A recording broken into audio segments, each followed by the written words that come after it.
जय हिंद साथियों। मैं आर के स्वामी आप सभी का स्वामी क्लासेस फाजिलिका में स्वागत करता हूं। साथियों, आज की जो हमारी क्लास है पीजीटी, टीजीटी और मास्टर कैडर हिंदी 2025 सीरीज से संबंधित तीसरी क्लास रहेगी। और आज की इस क्लास में हम हिंदी साहित्य के बेस्ट क्वेश्चंस का अध्ययन करेंगे। यानी कि आज की इस क्लास में हम हिंदी साहित्य से संबंधित बहुत ही महत्वपूर्ण प्रश्नों का अध्ययन करेंगे जो कि अक्सर परीक्षा में पूछे ही जाते हैं। साथियों, आज की इस क्लास में आपको बहुत कुछ नया सीखने को मिलेगा, इसलिए सभी साथी आज की क्लास को अंत तक अवश्य देखें और साथ में क्लास को लाइक और शेयर अवश्य करें।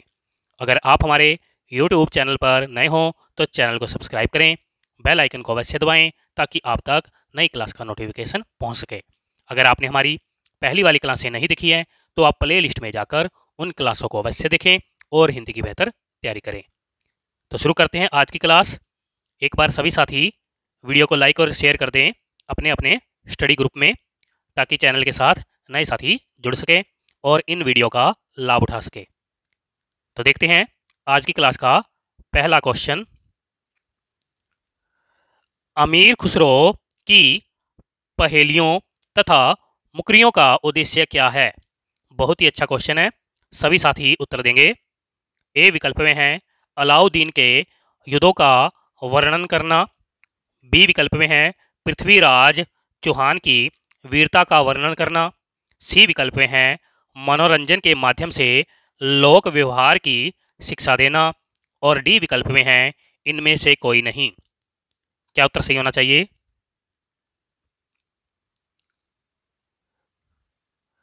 अमीर खुसरो की पहेलियों तथा मुकरियों का उद्देश्य है मनोरंजन के माध्यम से लोक व्यवहार की शिक्षा देना।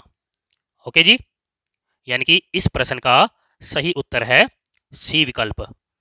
अमीर खुसरो के बारे में कहा जाता है कि वे बड़े विनोदी और सहृदय व्यक्ति थे। जनजीवन के साथ घुल मिलकर काव्य रचना करने वाले कवियों में खुसरो का महत्वपूर्ण स्थान है। इन्होंने जनता के मनोरंजन के लिए पहेलियां और मुकरियां लिखी थी। अमीर खुसरो जी आदिकाल में खड़ी बोली को काव्य की भाषा बनाने वाले पहले कवि हैं। इनके द्वारा रचित ग्रंथों की संख्या 100 बताई जाती है, लेकिन अब तक हमें जो है 20 से 21 ही ग्रंथ उपलब्ध हुए हैं। आगे देखते हैं नेक्स्ट क्वेश्चन। निम्न में से कौन सी शिलांकित कृति है? शिलांकित यानी कि पत्थरों पर अंकित की हुई, या फिर हम ऐसे भी कह सकते हैं कि वह कौन सी रचना है जो कि पत्थरों पर लिखी गई है। ए विकल्प में है वर्ण रत्नाकर, बी विकल्प में है राउलवेल, सी विकल्प में है पाहुड़ दोहा, और डी विकल्प में है पयुम चर्यू। क्या उत्तर सही होना चाहिए? बहुत ही अच्छा क्वेश्चन है और अक्सर परीक्षा में पूछा ही जाता है।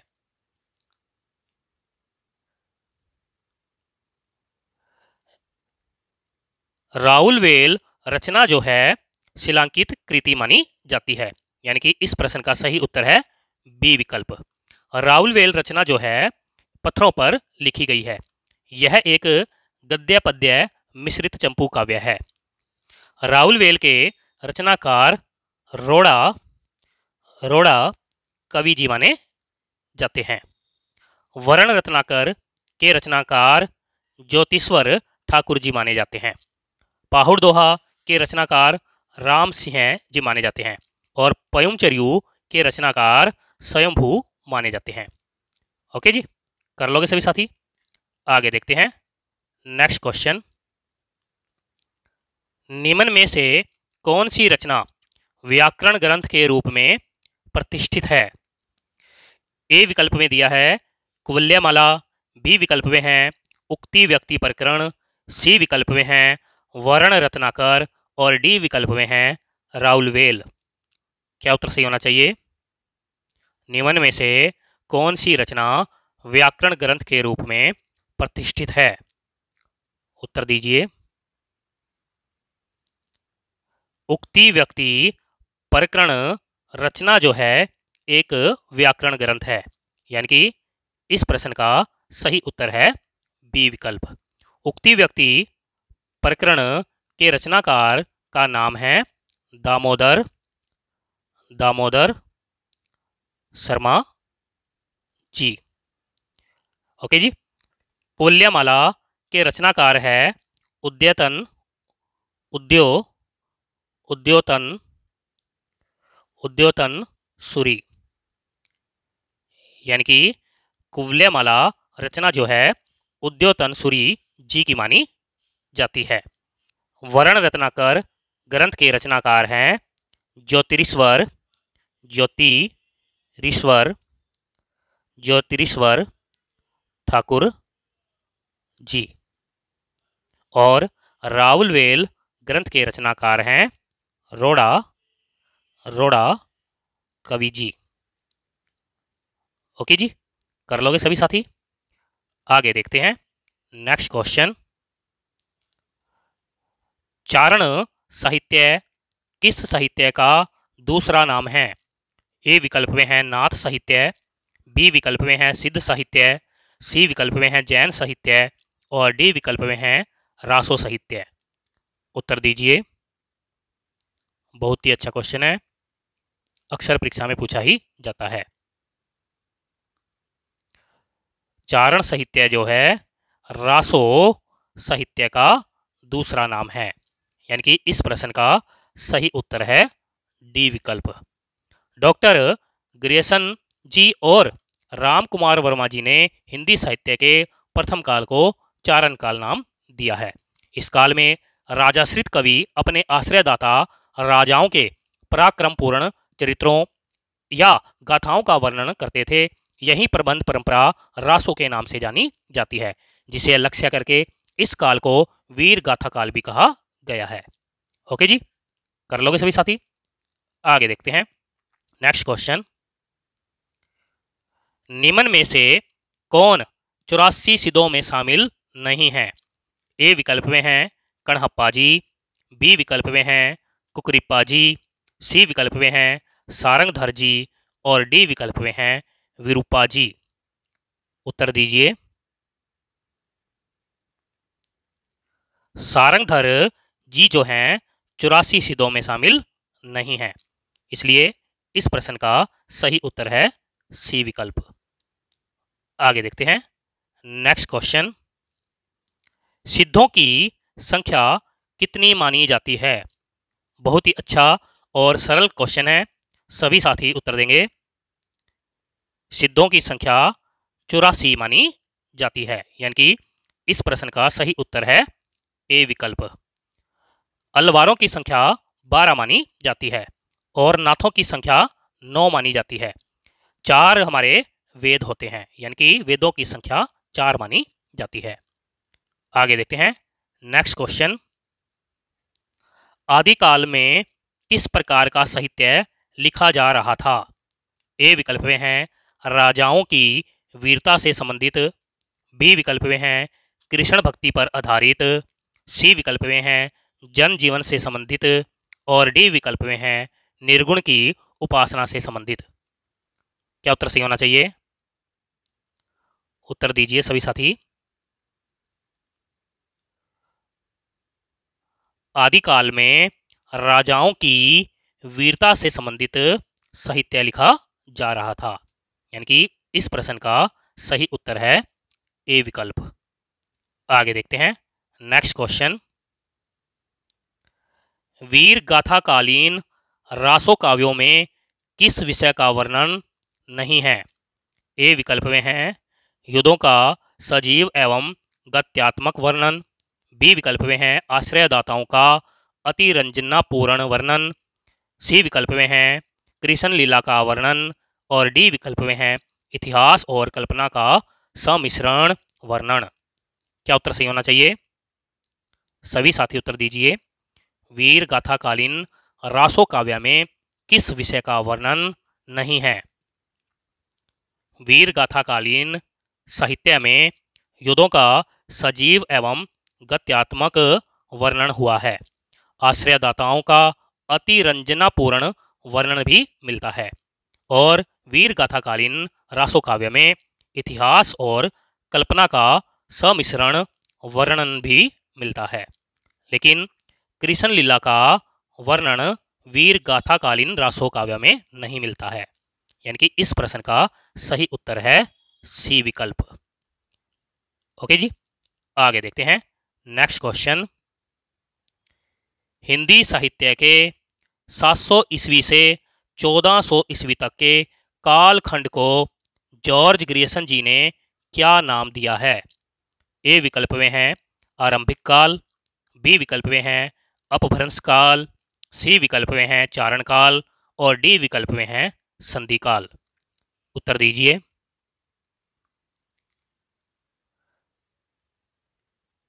हिंदी साहित्य के 700 ईस्वी से 1400 ईस्वी तक के कालखंड को जॉर्ज ग्रियर्सन जी ने चारण काल नाम दिया है। यानी कि इस प्रश्न का सही उत्तर है सी विकल्प। आगे देखते हैं नेक्स्ट क्वेश्चन। बिसलदेव रासो के रचनाकार कौन हैं? ए विकल्प में हैं नरपति नाहले जी, बी विकल्प में हैं धनपाल जी, सी विकल्प में हैं चंद बरदाई जी और डी विकल्प में हैं जगनिक जी। उत्तर दीजिए। बिसलदेव रासो ग्रंथ के रचनाकार नरपति नाहले जी माने जाते हैं। यानी कि इस प्रश्न का सही उत्तर है ए विकल्प। आगे देखते हैं नेक्स्ट क्वेश्चन। बिसलदेव रासो ग्रंथ में बिसलदेव की पत्नी का क्या नाम है? ए विकल्प में है राजमती, बी विकल्प में है रूपमती, सी विकल्प में है ज्ञानमती और डी विकल्प में है नागमती। क्या उत्तर सही होना चाहिए? बिसलदेव रासो ग्रंथ में बिसलदेव की पत्नी का नाम राजमती मिलता है। यानी कि इस प्रश्न का सही उत्तर है ए विकल्प। आगे देखते हैं नेक्स्ट क्वेश्चन। निम्न में से कौन सा काव्य एक प्रेम श्रृंगारिक काव्य है? ए विकल्प में है बिसलदेव रासो, बी विकल्प में है पृथ्वीराज रासो, सी विकल्प में है जय मयंक जस चंद्रिका और डी विकल्प में है परमाल रासो। उत्तर दीजिए। बहुत ही अच्छा क्वेश्चन है। निम्न में से कौन सा काव्य एक प्रेम श्रृंगारिक काव्य है? बिसलदेव रासो काव्य जो है एक प्रेम श्रृंगारिक काव्य माना जाता है। यानी कि इस प्रश्न का सही उत्तर है ए विकल्प। आगे देखते हैं नेक्स्ट क्वेश्चन। राजमती से रूठकर बिसलदेव कहाँ चला गया था? ए विकल्प में है महाराष्ट्र, बी विकल्प में है उड़ीसा, सी विकल्प में है कर्नाटक और डी विकल्प में है तमिलनाडु। क्या उत्तर सही होना चाहिए? राजमती से रूठकर बिसलदेव जो है उड़ीसा चला गया था। यानी कि इस प्रश्न का सही उत्तर है बी विकल्प। आगे देखते हैं नेक्स्ट क्वेश्चन। उत्तर प्रदेश में आल्हा खंड के नाम से कौन सा काव्य प्रचलित है? ए विकल्प में है पृथ्वीराज रासो, बी विकल्प में है परमाल रासो, सी विकल्प में है खुमान रासो और डी विकल्प में है बिसलदेव रासो। उत्तर दीजिए सभी साथी।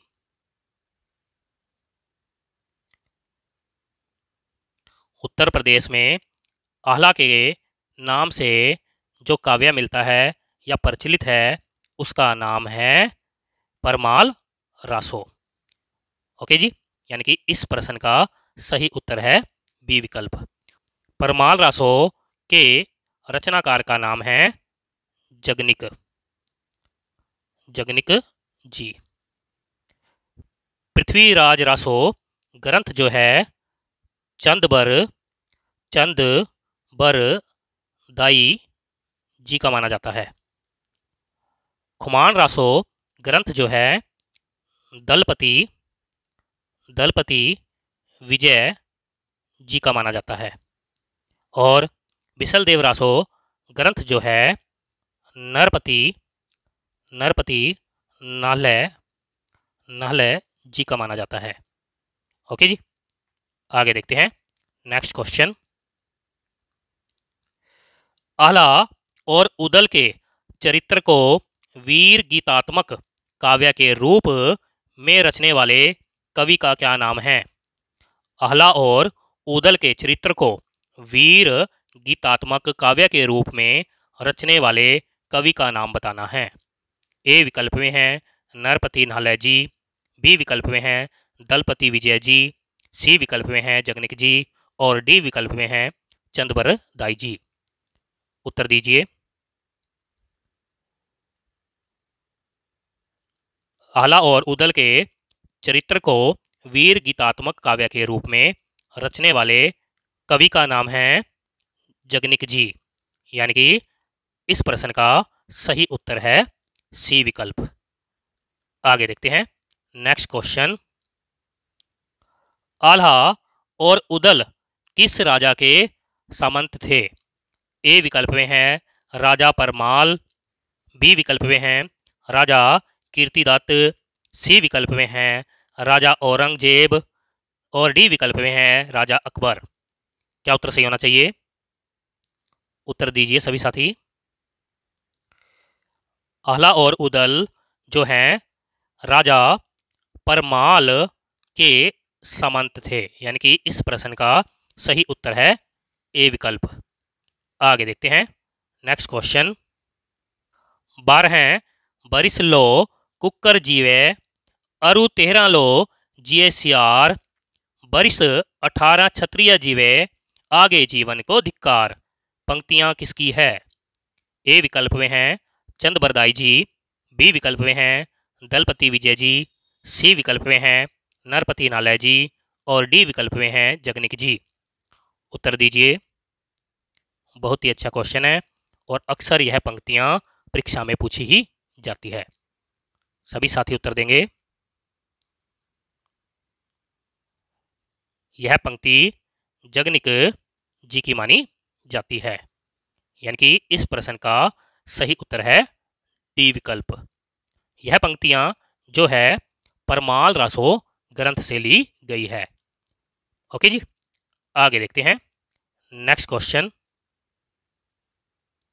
वीर गाथा काल के प्रसिद्ध प्रबंध काव्य का क्या नाम है?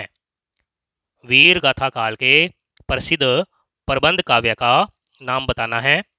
ए विकल्प में है कमायनी, बी विकल्प में है पृथ्वीराज रासो, सी विकल्प में है पद्मावत और डी विकल्प में है रामचरितमानस। क्या उत्तर सही होना चाहिए? सभी साथी उत्तर देंगे। वीर गाथा काल के प्रसिद्ध प्रबंध काव्य का नाम है पृथ्वीराज रासो, यानी कि इस प्रश्न का सही उत्तर है बी विकल्प।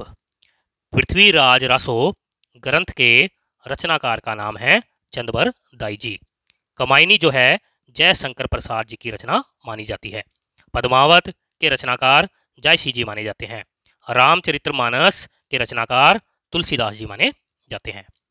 ओके जी, आगे देखते हैं नेक्स्ट क्वेश्चन। आचार्य रामचंद्र शुक्ल जी ने हिंदी का प्रथम महाकवि किसे माना है? ए विकल्प में है अमीर खुसरो जी, बी विकल्प में है विद्यापति जी, सी विकल्प में है चंदबर दाई जी और डी विकल्प में है गोरखनाथ जी।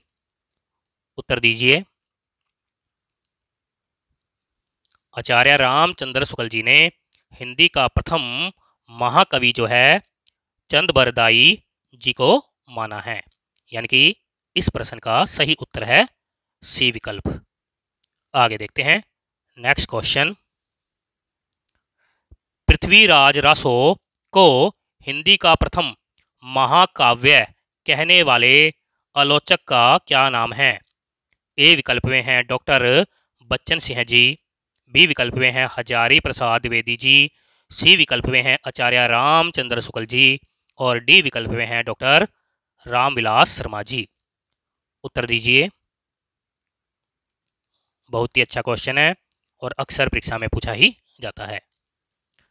पृथ्वीराज रासो को हिंदी का प्रथम महाकाव्य कहने वाले आलोचक का नाम है आचार्य रामचंद्र शुक्ल जी, यानी कि इस प्रश्न का सही उत्तर है सी विकल्प।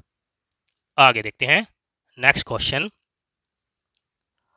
चंद बरदाई जी किसके दरबारी कवि थे?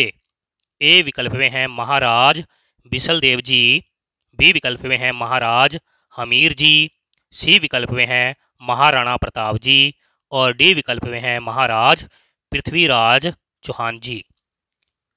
क्या उत्तर सही होना चाहिए?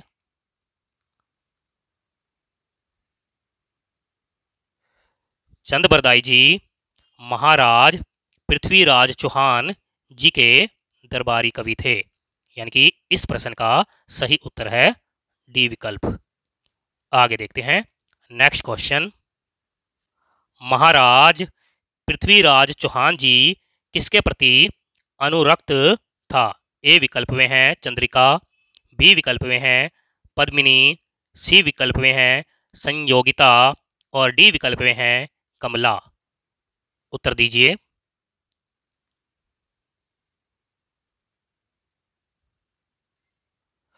पृथ्वीराज चौहान जी कन्नौज के राजा जयचंद की पुत्री संयोगिता के प्रति अनुरक्त थे, यानी कि इस प्रश्न का सही उत्तर है सी विकल्प संयोगिता। ओके जी, आगे देखते हैं नेक्स्ट क्वेश्चन, पृथ्वीराज रासो ग्रंथ में पृथ्वीराज के पिता का क्या नाम है? ए विकल्प में हैं समर सिंह जी, बी विकल्प में हैं सोमेश्वर जी, सी विकल्प में हैं अनंगपाल जी और डी विकल्प में हैं राजेश्वर जी। क्या उत्तर सही होना चाहिए? बहुत ही अच्छा क्वेश्चन है, सभी साथी उत्तर दीजिए। पृथ्वीराज के पिता का नाम है सोमेश्वर जी, यानी कि इस प्रश्न का सही उत्तर है बी विकल्प। आगे देखते हैं नेक्स्ट क्वेश्चन, आदिकालीन हिंदी काव्यधारा में कौन सा साहित्य उपलब्ध नहीं है?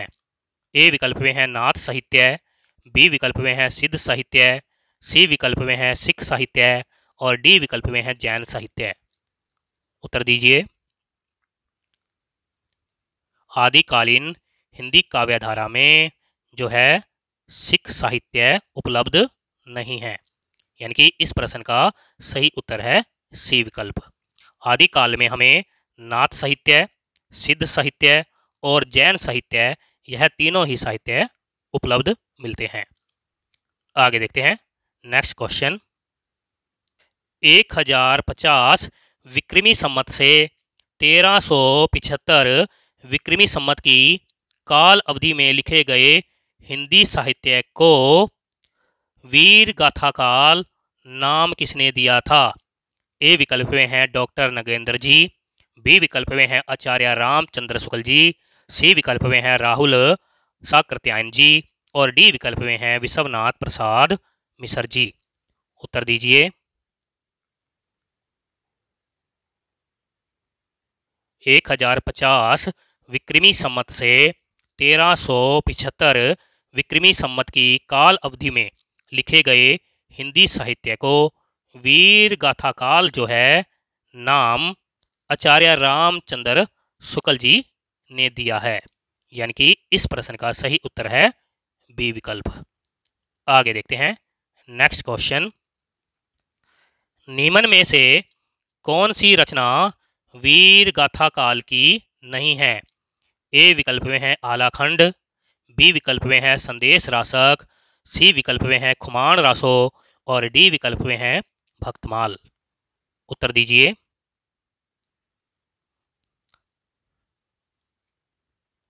भक्तमाल रचना जो है वीर गाथा काल की नहीं है। भक्तमाल रचना भक्ति काल की रचना मानी जाती है और भक्तमाल रचना जो है नाबादास जी की मानी जाती है। आलाखंड के रचनाकार का नाम है जगनिक जी। संदेश रासक रचना जो है अब्दुल रहमान जी की मानी जाती है और खुमान रासो रचना जो है दलपति विजय जी की मानी जाती है। आगे देखते हैं नेक्स्ट क्वेश्चन, निम्न में से कौन सी रचना आदिकाल की है? ए विकल्प में है बीजक, बी विकल्प में है विद्यापति पदावली, सी विकल्प में है सूरसागर और डी विकल्प में है भ्रमर गीत। उत्तर दीजिए। विद्यापति पदावली जो है आदिकाल की रचना मानी जाती है, यानी कि इस प्रश्न का सही उत्तर है बी विकल्प। आगे देखते हैं नेक्स्ट क्वेश्चन। आदिकालीन साहित्य का प्रमुख, यहां पर कर लेना रस, प्रमुख रस क्या है? ए विकल्प में है हास्य रस, बी विकल्प में है शांत रस, सी विकल्प में है करुण रस और डी विकल्प में है वीर रस। क्या उत्तर सही होना चाहिए? बहुत ही अच्छा क्वेश्चन है। आदिकालीन साहित्य का प्रमुख रस जो है वीर रस माना जाता है, यानी कि इस प्रश्न का सही उत्तर है डी विकल्प। आगे देखते हैं नेक्स्ट क्वेश्चन। विद्यापति जी के पद किस भाषा में रचित हैं? ए विकल्प में है अवधी, बी विकल्प में है मैथिली, सी विकल्प में है पहाड़ी और डी विकल्प में है उर्दू। क्या उत्तर सही होना चाहिए? विद्यापति जी के पद जो हैं मैथिली भाषा में रचित है, यानी कि इस प्रश्न का सही उत्तर है बी विकल्प। आगे देखते हैं नेक्स्ट क्वेश्चन। विद्यापति जी की कौन सी रचना अभी तक संपादित होकर प्रकाशित नहीं हुई है? ए विकल्प में है पदावली, बी विकल्प में है कीर्ति पताका, सी विकल्प में है कीर्तिलता और डी विकल्प में है उपर्युक्त सभी। क्या उत्तर सही होना चाहिए?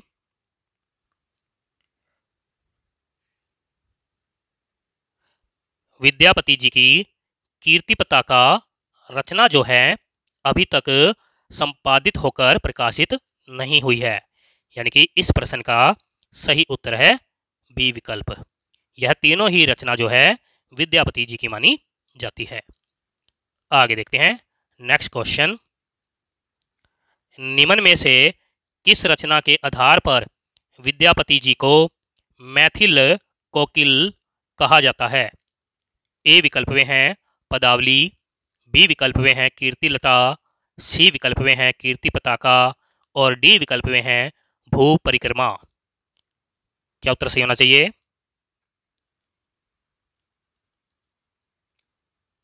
विद्यापति जी को पदावली रचना के आधार पर मैथिल कोकिल कहा जाता है, यानी कि इस प्रश्न का सही उत्तर है ए विकल्प। यह चारों ही रचनाएं जो हैं विद्यापति जी की मानी जाती हैं। आगे देखते हैं नेक्स्ट क्वेश्चन। देसिल बयना सब जन मिठा प्रसिद्ध पंक्ति किसकी है? ए विकल्प में है विद्यापति जी, बी विकल्प में है तुलसीदास जी, सी विकल्प में है अमीर खुसरो जी और डी विकल्प में है अब्दुल रहमान जी। कि यह पंक्ति जो है विद्यापति जी की मानी जाती है। ओके जी, आगे देखते हैं नेक्स्ट क्वेश्चन। निम्न में से कौन सा कवि अभिनव जयदेव की उपाधि से विभूषित हैं? निम्न में से बताना है कि ऐसा कौन सा कवि है जिसे अभिनव जयदेव की उपाधि प्राप्त है। ए विकल्प में है विद्यापति जी, बी विकल्प में है अमीर खुसरो जी, सी विकल्प में है सूरदास जी और डी विकल्प में है जगनिक जी। उत्तर दीजिए। विद्यापति जी को अभिनव जयदेव की उपाधि प्राप्त है, यानी कि इस प्रश्न का सही उत्तर है ए विकल्प। आगे देखते हैं नेक्स्ट क्वेश्चन। निम्न में से किसका संबंध सिद्ध साहित्य से नहीं है? ए विकल्प में है सबरप्पा जी, बी विकल्प में है सरहप्पा जी, सी विकल्प में है डोम्बिपा जी और डी विकल्प में है गोपी चंद जी। उत्तर दीजिए। गोपी चंद जी का संबंध जो है सिद्ध साहित्य से नहीं है, यानी कि इस प्रश्न का सही उत्तर है डी विकल्प। आगे देखते हैं नेक्स्ट क्वेश्चन। नाथ पंथ के प्रणेता यानी कि संस्थापक कौन थे? ए विकल्प में है आदिनाथ जी, बी विकल्प में है मच्छंदर नाथ जी, सी विकल्प में है गोरखनाथ जी और डी विकल्प में है नागनाथ जी। उत्तर दीजिए सभी साथी। यह प्रश्न जो है थोड़ा सा डाउट वाला है, क्योंकि आपको कुछ पुस्तकों में नाथ पंथ के संस्थापक आदिनाथ मिलेंगे और कुछ पुस्तकों में नाथ पंथ के संस्थापक जो हैं मच्छंदर नाथ मिलेंगे और कुछ पुस्तकों में आपको नाथ पंथ के प्रणेता यानी कि संस्थापक जो है गोरखनाथ मिलेंगे। मैं यहाँ पर आपको क्लियर कर देता हूँ, अगर परीक्षा के अंदर इस प्रकार से विकल्प दिए हों तो आपका उत्तर आदिनाथ आएगा। ओके जी, यानी कि नाथ पथ के प्रणेता या संस्थापक आदिनाथ को ही माना जाता है। इस प्रश्न का सही उत्तर है ए विकल्प। लेकिन अगर विकल्प में आदिनाथ ना दिया हो फिर आपका उत्तर दूसरे नंबर पर मच्छंदरनाथ आएगा। अगर परीक्षा में मच्छंदरनाथ भी विकल्प में ना दिया हो, गोरखनाथ दिया हो, फिर आपका उत्तर गोरखनाथ आएगा। यानी कि अंत में हम जो है नाथ पथ के प्रणेता या संस्थापक गोरखनाथ को मानते हैं। ओके जी, मैं आशा करता हूं आप सभी को समझ में आ गया होगा। आगे देखते हैं नेक्स्ट क्वेश्चन। नाथ संप्रदाय में हठ योग का क्या अर्थ है? ए विकल्प में है अडिग योग साधना, बी विकल्प में है हठ पूर्वक योग, सी विकल्प में है कठोर साधना और डी विकल्प में है ह का अर्थ सूर्य और ठ का अर्थ चंद्र, दोनों का योग। क्या उत्तर सही होना चाहिए? नाथ संप्रदाय में हठ योग का अर्थ है का अर्थ सूर्य, ठ का अर्थ चंद्र, दोनों का योग। यानी कि इस प्रश्न का सही उत्तर है डी विकल्प। आगे देखते हैं नेक्स्ट क्वेश्चन। सिद्धों की साधना में शून्य का पूरक तत्व क्या है? ए विकल्प में है वज्र या वज्र राग, बी विकल्प में है ज्ञान, सी विकल्प में है अग्नि, डी विकल्प में है चित्र। क्या उत्तर सही होना चाहिए?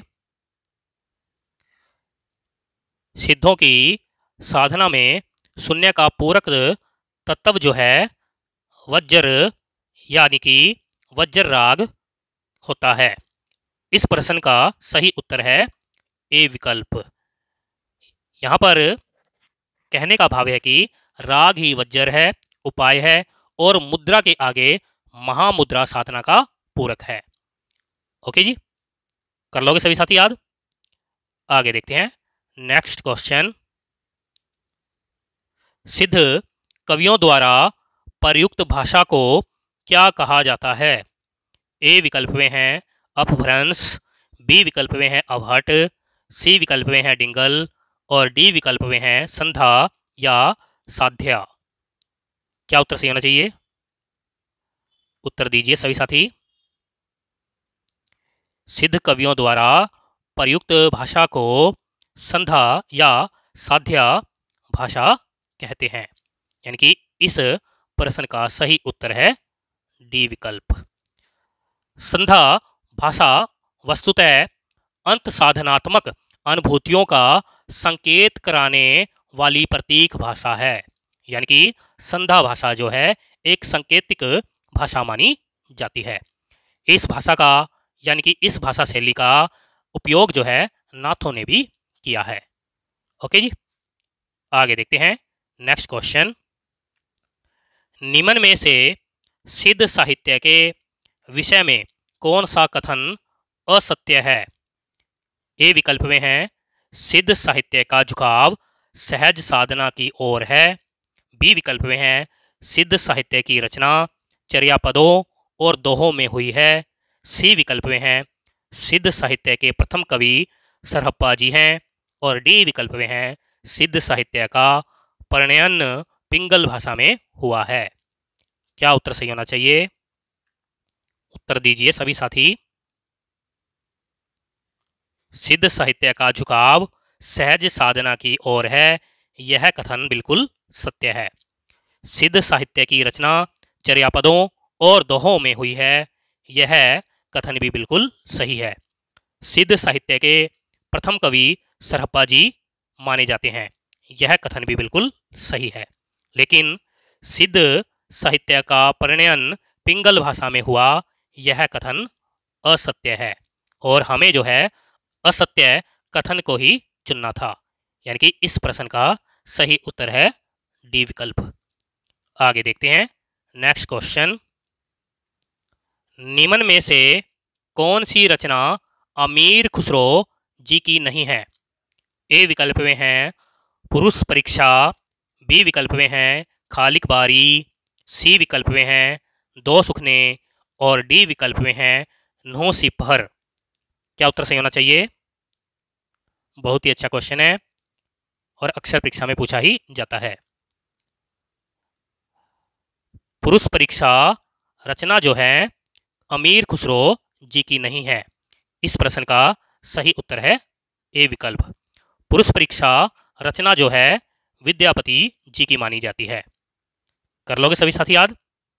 तो प्यारे साथियों, ये थे आज के बेस्ट 40 क्वेश्चन जो कि अक्सर परीक्षा में पूछे जाते हैं। मैं आशा करता हूँ आज की इस क्लास में आपको बहुत कुछ नया सीखने को मिला होगा। इसी प्रकार से निरंतर अध्ययन करने के लिए चैनल को सब्सक्राइब करें, बेल आइकन को अवश्य दबाएं ताकि आप तक नई क्लास का नोटिफिकेशन पहुंच सके। अगर आपने हमारी पहली वाली क्लासें नहीं देखी हैं तो आप प्ले लिस्ट में जाकर उन क्लासों को अवश्य देखें और हिंदी की बेहतर तैयारी करें। मेरा सभी साथियों से अनुरोध है कि आज की क्लास को लाइक और शेयर अवश्य करें।